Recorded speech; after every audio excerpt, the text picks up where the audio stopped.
বাংলাদেশে একটি বড় হত্যাকাণ্ড সম্পর্কে জানেন বলে মন্তব্য করেছেন মমতা বন্দ্যোপাধ্যায়।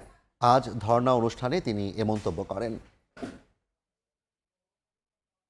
হত্যাকাণ্ডের পেছনে ভারত সরকারের সম্পৃক্ততা ছিল বলে দাবি করেন তিনি। এমনকি হত্যা মামলার আসামিরা পশ্চিমবঙ্গে গ্রেফতার হলে সে খবর চেপে রাখতে ভারতের স্বরাষ্ট্রমন্ত্রী অমিত শাহ ফোন করেছিলেন বলে জানিয়েছেন মমতা।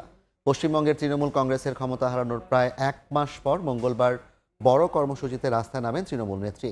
সেখানে বিস্ফোরক মন্তব্য করেন তিনি। ব্যাপার নিয়ে আক্রুজ্জামানকে দিয়ে মহুয়া মৈত্র কেস করলেন।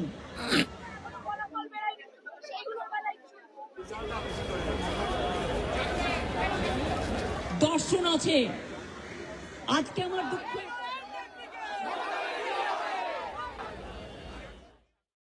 বাংলাদেশ থেকে একটা বড় খুনিকে এসটিএফ অ্যারেস্ট করেছিল, জেনে রাখুন।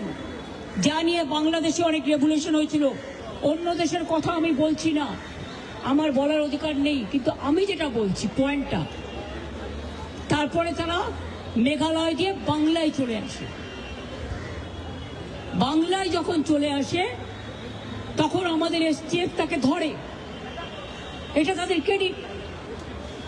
তারপরে হোম মিনিস্টার নিজে আমাকে ফোন করে বলছেন, এতদিন তো কই আমি বলিনি, মুখ করিনি, আজকে অত্যাচারের শেষ সীমায় গেছেন বলে।